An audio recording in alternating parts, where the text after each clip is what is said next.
అస్మద్గురుభ్యో నమ. శ్రీమతే రామానుజాయ నమ. మంచి మాట పుణ్యం వెల. ఈ కథ విందామా? కాశీపట్టణంలో ధనవంతుడు అయిన ఒక భక్తుడు ఉండేవాడు. అతను ప్రతిరోజు దాన ధర్మాలు చేసేవాడు. దానికి తోడు మిక్కిలి దైవభక్తి కలవాడు. మరియు యజ్ఞయాగాదాలు కూడా చేసేవాడు. ఒక యాగములో అన్నీ దానం చేయడంతో కుటుంబ పోషణకు అతడి వద్ద డబ్బులు లేకుండా పోయాయి. పక్క ఊరిలో ఒక పెద్ద వ్యాపారస్తుడు నివసిస్తున్నాడని, అతడు ఇతరుల పుణ్యంను కొని ధనం ఇస్తాడని భక్తుడి భార్య అతనికి చెప్పి, వారి వద్దకు వెళ్ళి మీ పుణ్యాలు అమ్మి కొంత డబ్బు తీసుకురండి, తద్వారా వ్యాపారము మళ్ళీ ప్రారంభం చేయవచ్చు అని సలహా ఇస్తుంది. భక్తుడు మాత్రం తను చేసిన పుణ్యం అమ్మడానికి ఇష్టపడలేదు. కానీ భార్య ఒత్తిడి మరియు పిల్లల బాధల కారణంగా అతను పుణ్యం అమ్మడానికి సిద్ధపడక తప్పలేదు. దారిలో తినడానికి భార్య ఇచ్చిన 4 రొట్టెలు తీసుకొని ప్రయాణం అవుతాడు. అతను నడుచుకుంటూ అడవిలో నుండి పోయే వేళ ఆకలి కావడంతో ఊరికి చేరేలోపు భోజనం ముగించాలి అనుకొని రొట్టె తీయగానే ఒక కుక్క వచ్చి తన 3 కుక్క పిల్లలతో ఎదుట నిలబడుతుంది. పిల్లలు చాలా చిన్నవి కావడంతో వాటిని వదిలి ఊరిలోకి వెళ్ళలేకపోయింది. కుక్క ఆకలిని చూసి జాలితో ఆ 4 రొట్టెలను ఇచ్చేస్తాడు. తను మాత్రం కేవలం నీళ్లు త్రాగి వ్యాపారస్తుడు ఉన్న ఊరికి చేరుకుంటాడు. వ్యాపారస్తుడికి భక్తుడు తన పుణ్యాన్ని అమ్ముకోవటానికి వచ్చానని చెప్తాడనమాట. తన పుణ్యాన్ని విక్రయించడానికి ఒక భక్తుడు వచ్చాడని భార్యతో చెబుతాడు. అతని దగ్గర నేను ఏ పుణ్యం కొనాలి చెప్పు అని భార్యను సలహా అడుగుతాడు. వ్యాపారస్తుడు భార్య చాలా మంచి పతివ్రత. ఆ స్త్రీ ఈరోజు భక్తుడు రొట్టెలన్నీ కుక్కకు ఇచ్చి చాలా పుణ్యం సంపాదించుకున్నాడని కళ్ళు మూసుకొని ధ్యానం చేసి తెలుసుకుంటుంది.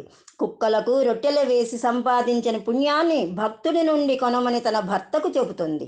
సాయంత్రం భక్తుడు తన పుణ్యాన్ని విక్రయించడానికి వచ్చినప్పుడు వ్యాపారస్తుడు ఇలా అంటాడు, ఈరోజు నువ్వు చేసిన యజ్ఞం యొక్క పుణ్యాన్ని నేను కొనాలని అనుకుంటున్నాను. భక్తుడు నవ్వి ఇలా అంటాడు, నా దగ్గర యజ్ఞానికి సరిపడ ధనం ఉంటే నీకు పుణ్యం అమ్మడానికి వచ్చేవాడినా అని. ఈరోజు ఆకలితో ఉన్న కుక్కకు ఆహారం పెట్టి ఆ కుక్కను దాని పిల్లలను నువ్వు రక్షించావు, అదే యజ్ఞం అని వ్యాపారస్తుడు అంటాడు. నువ్వు సంపాదించిన ఆ పుణ్యాలన్నీ నేను కొనాలని అనుకుంటున్నాను అని అంటాడు. భక్తుడు పుణ్యం అమ్మడానికి అంగీకరిస్తాడు.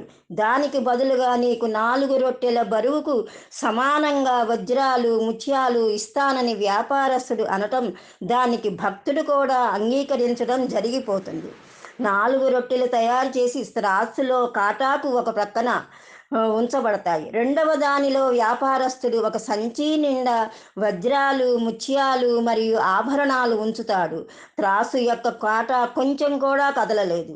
రెండవ సంచి ఉంచినా కూడా కాట కొంచెం కూడా కదలపోయేసరికి వ్యాపారస్తుడు తన దగ్గర ఉన్న ఆభరణాలు అన్నీ రెండో దిక్కున ఉంచినా కూడా కాట అసలుకే కదలలేదు.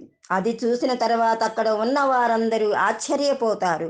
అప్పుడు భక్తుడు వ్యాపారస్తుడితో, నేను నా మనసు మార్చుకున్నాను, ఇప్పుడు నా పుణ్యాన్ని నీకు అమ్మడం ఇష్టం లేదు అని రిక్తహస్తాలతో తన ఇంటికి ప్రయాణం అవుతాడు. ఇంట్లోకి అడుగు పెట్టగానే భార్య తనతో గొడవ పడుతుందేమోనని భయపడి దారిలో కుక్కకి రొట్టెలు ఇచ్చిన చోటు నుంచి కొన్ని గులకరాళ్ళు ఏరుకొని దానితో ఒక మూటను తయారు చేసి ముడివేస్తాడు.